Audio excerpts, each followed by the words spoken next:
I'm super excited about this one today, guys.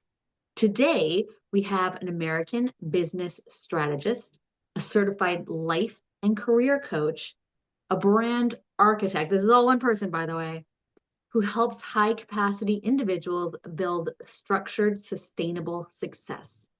This person is an expert on ADHD, having grown up in a household shaped by ADHD. She brings a deeply personal perspective on how ADHD impacts families, your communication, and your confidence. Today, she shares some practical tools and mindset shifts that will help individuals with ADHD thrive in their home and their school, as well as in leadership. So, it's time to get real, guys. They say you need a reset. They say your tool to start over. They say that wellness has a price tag, and sometimes it does, but they are often wrong. Hi there, I'm Julie, and this is Real Talk. And we bring some amazing people to the forefront that are doing some real cool things in their lives, in their families, possibly even the community at large. Now, today, I am super honored to introduce you to a good friend of mine. Now, Van has been a friend of mine. We met, Van, you can help me out here. Is it about 10 years ago, maybe? I think it was 2018 Okay, so not quite when we 10 last years. met. Ooh, we're creeping up on that. We met through biohacking, and I asked Van to come on to the show today because she has a very unique outlook on health, life, and business. And I thought, well, we need unique. So, Van, thank you so much for being here today. Well, thank you for having me and for the wonderful introduction. It's always a pleasure chatting with you on your podcast. So, yes, if you want to go check out Spotify, Real Talk with Julie Turner, you can see Van in a with a different interview, but we won't go into that right now.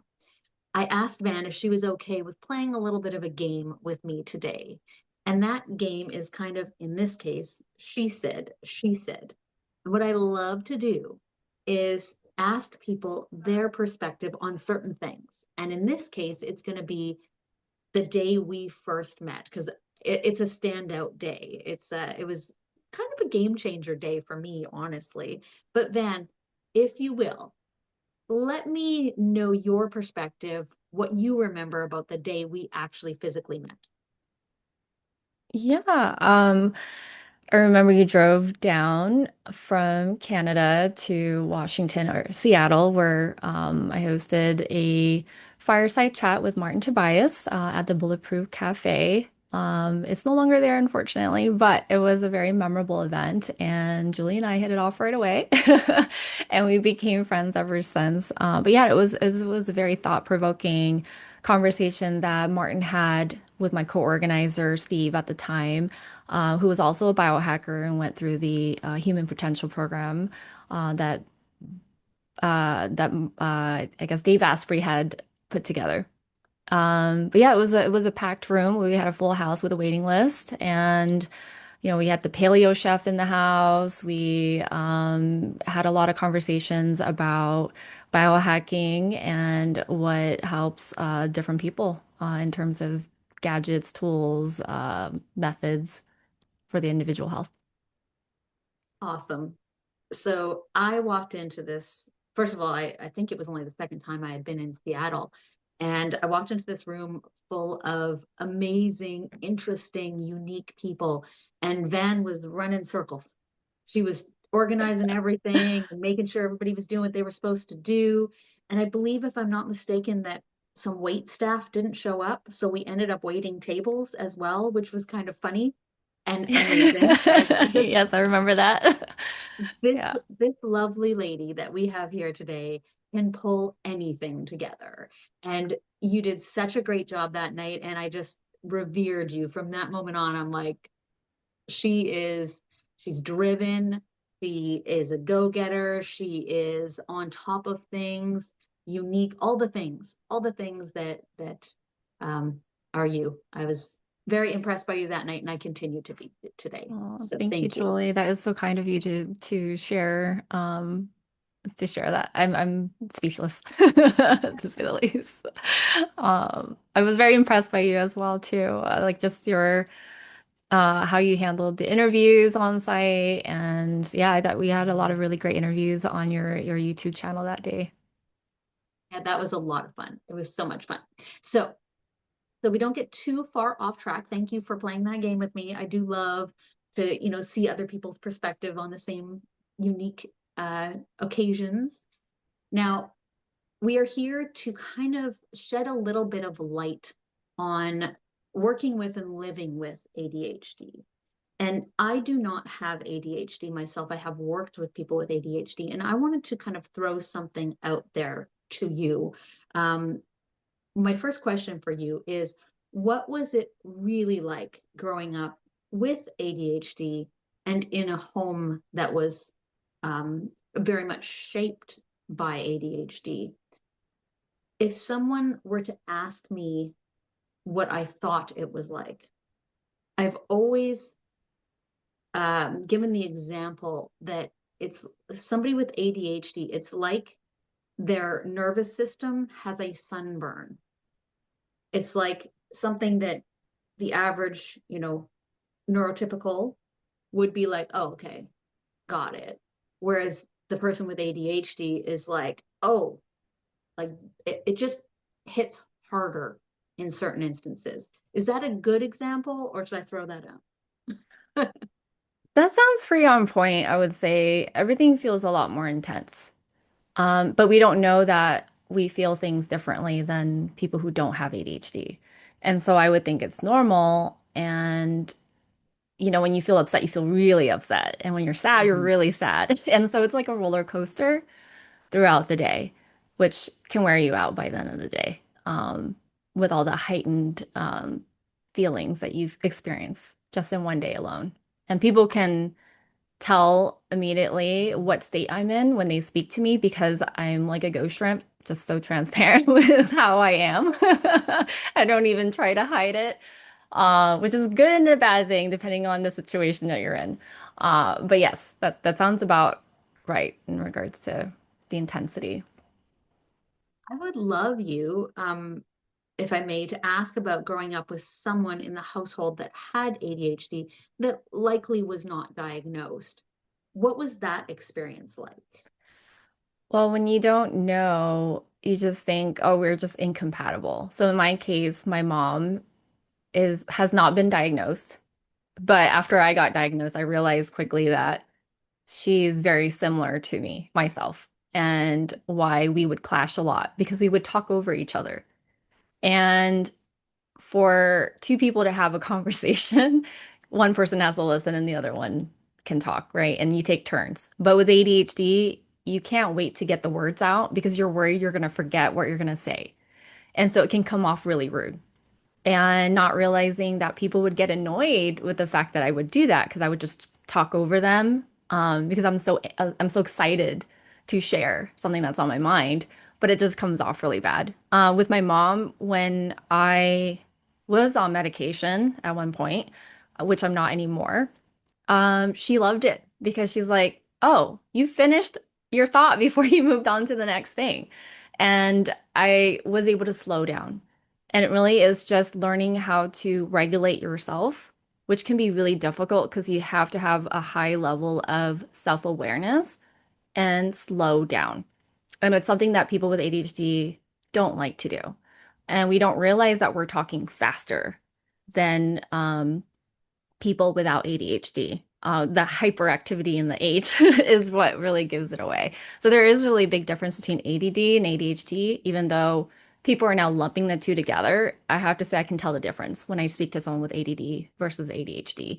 The other thing is, other than the communication aspect being a really big problem with someone else who's not aware that they have ADHD, so they can't really work on it, is a lot of the misunderstandings that would happen as a child. And you get accused of lying when that's not what really happened. It's just how we perceive things is different. than someone without ADHD. Like you're talking about perception and like your point of view versus my point of view, and not realizing like it's just different points of view versus, oh, you're lying, or who's, giving the more the truth of the situation, right? How that may come off. But yeah, so I would say like there were a lot of relationship problems when I didn't know I had ADHD. But once I was able to figure out that I had ADHD, I then started working on it, which helped improve my relationship with my mother, as well as my partners I was dating and other people in my life. Yeah. That's awesome. Thank you for sharing that. Thank you so much for sharing that. I was speaking to a client today, and we were actually talking about metacognition. And of course, metacognition is being able to think about your thinking. Now, you just heard Van explain some things about her life very much in an articulate way and also with a huge level of awareness. Now, there is no chance that you have not worked on that level of awareness and been through many courses. I know you're a coach yourself, career and life. So of course that's many years of understanding. What would you like, if you have anything off the top of your head, parents of children with ADHD to understand when they haven't gone through all these processes that you have to maybe help them guide their child? Yeah, I think especially when it comes to school, we might seem like the problem child, like, oh, we can't focus, we're not getting our homework done, it's hard to study. When your child gets into a flow state, let them be, because it's really difficult for someone with ADHD to jump back in once their focus has been broken. So in my case, my mother would constantly storm into my room while I was in the middle of doing my homework or while I was in the middle of studying for an exam and I just wanted to be left alone. So that constant interruption really was not helpful to you know my schooling. The other thing is creating an environment that's really conducive to your child. And just because they have ADHD doesn't mean that every child with ADHD is the same. we, a girl versus a boy have very different needs with ADHD. Boys are a lot more fidgety. I was so quiet that people didn't know I had ADHD. I wasn't like shaking my leg and constantly like jumping up and down. In fact, I was the shy, quiet kid, so it went unnoticed, and that's why I wasn't diagnosed early on. I didn't get diagnosed until I was 30 for that reason. It wasn't until my cousin was like, "Oh, have you ever taken the DSM-4 criteria exam to see if you have ADHD?" And I was like, "No, I have not. What is that?" And I took it online before I went into Kaiser to see a therapist, and realized I checked most of the boxes, and that's when I discovered I had it.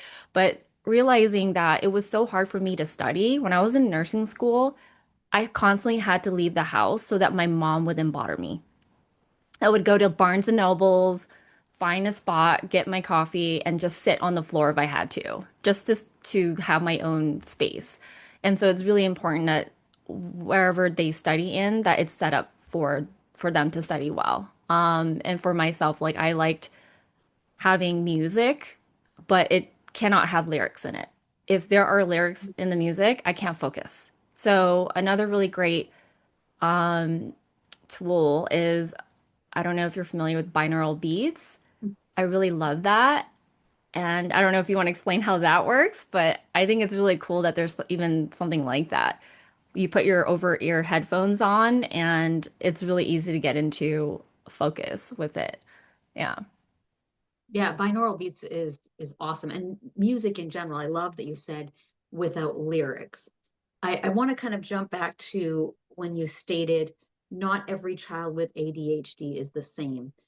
There are certain things that we can kind of assume, although we should never be making assumptions. But what's really interesting is I find parents of any child, let alone ADHD, they have this is how this needs to go. This is how homework needs to go. This is how bedtime needs to go. But you're dealing with another human being. And when the child also has ADHD, it's really hard for them to just come along for the sake of it. A neurotypical child might be able to do that a little bit more, but a child with ADHD is you're frustrating them immensely. So I love that you brought that up, that they're not all the same, but just remember that everything is extra sensitive and life doesn't need to be by a script that you made up before the child was in your life. Have a conversation. Even a young child, I'm sure when you were 10 years old, if your mom would have said, "Do you want me to just close this door and leave you? Or are you okay with me running in here every half an hour and asking you a question?" You probably could have answered that pretty Yeah, clearly. Now, whether she would have listened or not is another story, but we can have conversations with our children that they are capable of that.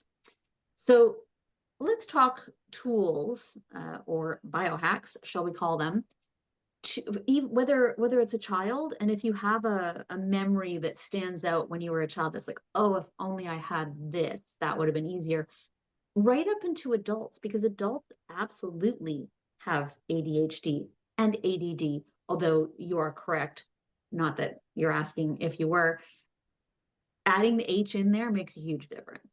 it That's does. Yeah.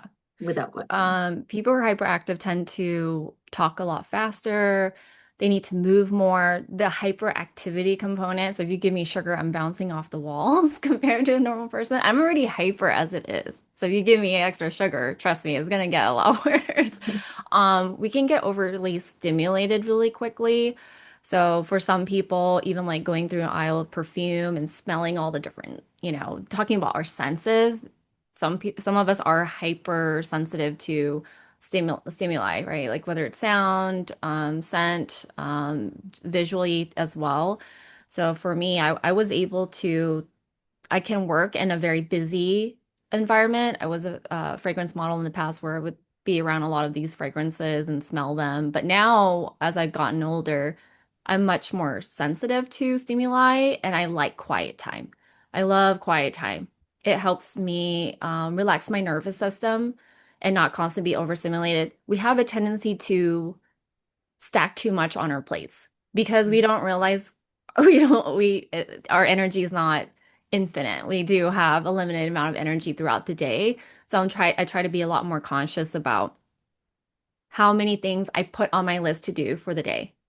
As much as we like to think we're superheroes and we can go in there and just go down a crazy list of things. And people would tell me all the time, like, how are you doing all of this? Like when I met you, I was working 50 hours a week at a dental office, managing that. And then it was 20 hours a week of community organizing, whether it was planning for the next event, reaching out to venues, sponsors, whatever, right? Like, um, it was a lot. And I voluntarily did that because I enjoy keeping busy, not realizing ADHD people have a tendency to burn out. And so, a couple of the things that you could do to help your child is one, diet. Big thing for me was diet. I was on a high carb diet as a child. I love pasta, love rice. Being Asian, we eat lots of rice, not realizing it actually makes your ADHD worse. And so when I started cutting out a lot of the carbs and doing more fats, I was able to focus a lot better and things appear more clear for me. So I did go on the keto diet for 3 years. It was a bit much, probably, for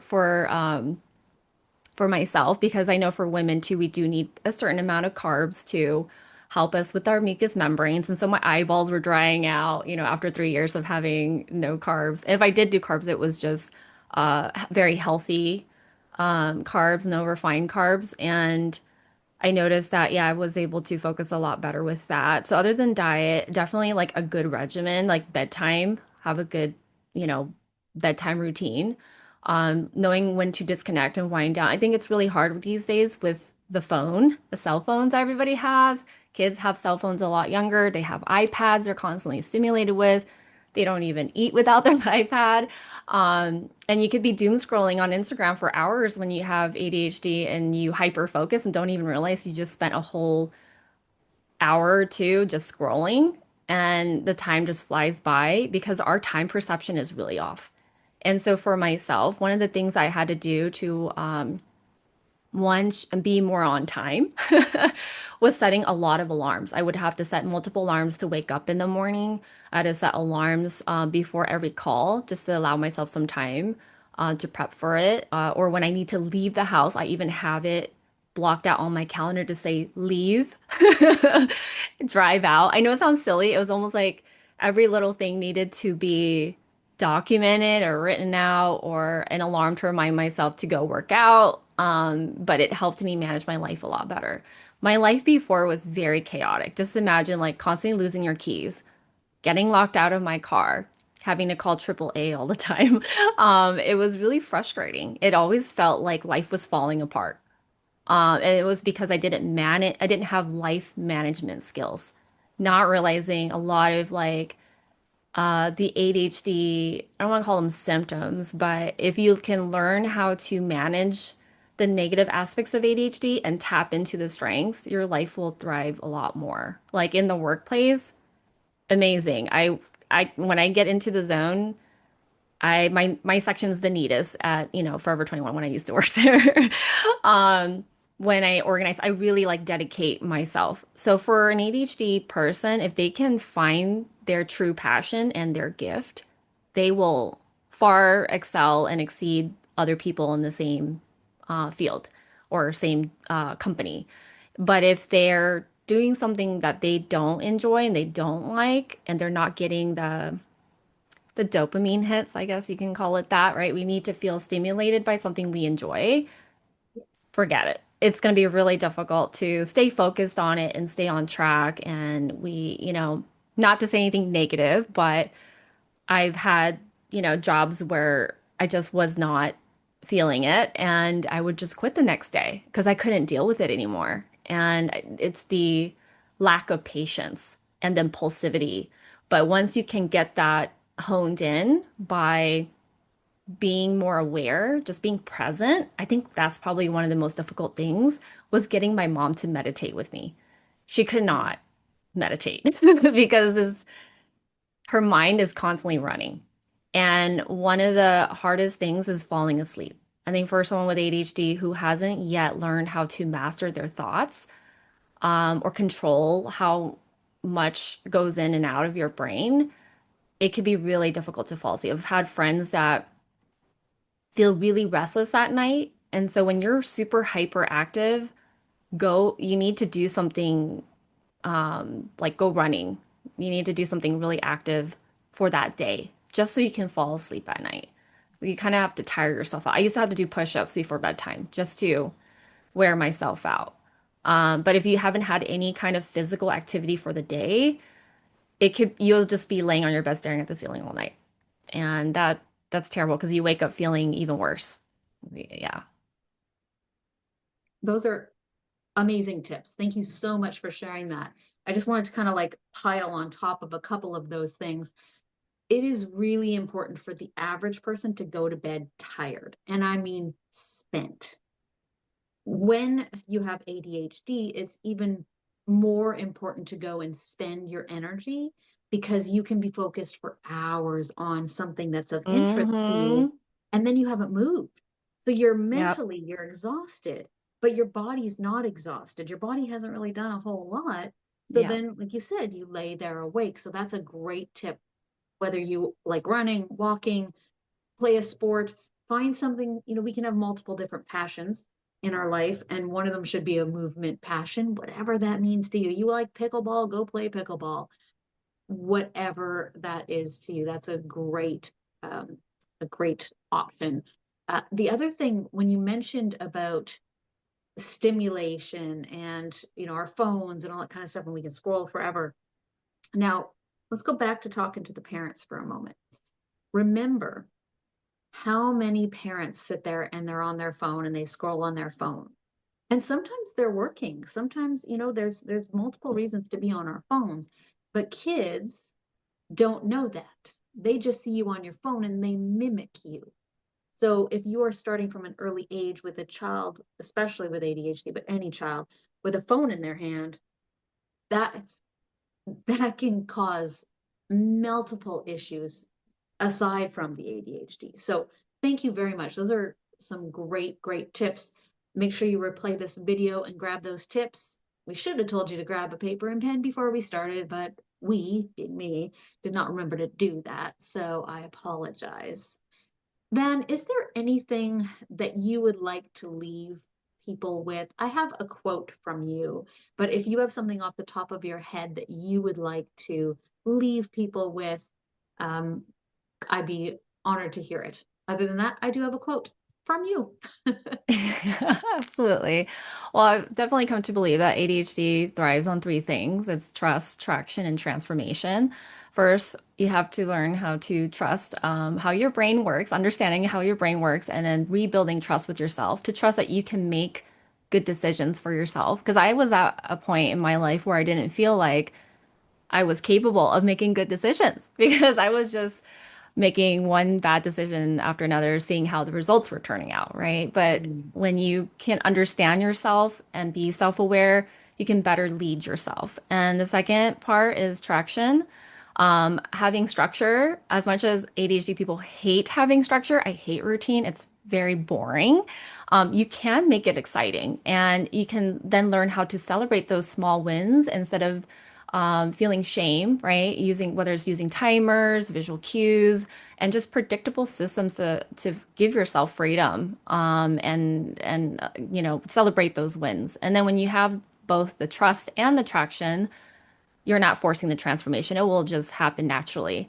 And so when a child learns to trust themselves early, they don't grow up constantly questioning their own self-worth, which is something I struggled with a lot growing up, is having low self-worth and having to then go back to learning how to love myself and having confidence in myself. And so, yeah, so those are some of the things that I would leave your audience with. that's fabulous. That's even better. I have a quote from you, but this was better. So I'll just leave that. I'll just park that for another day when I need a band quote, because sometimes that happens.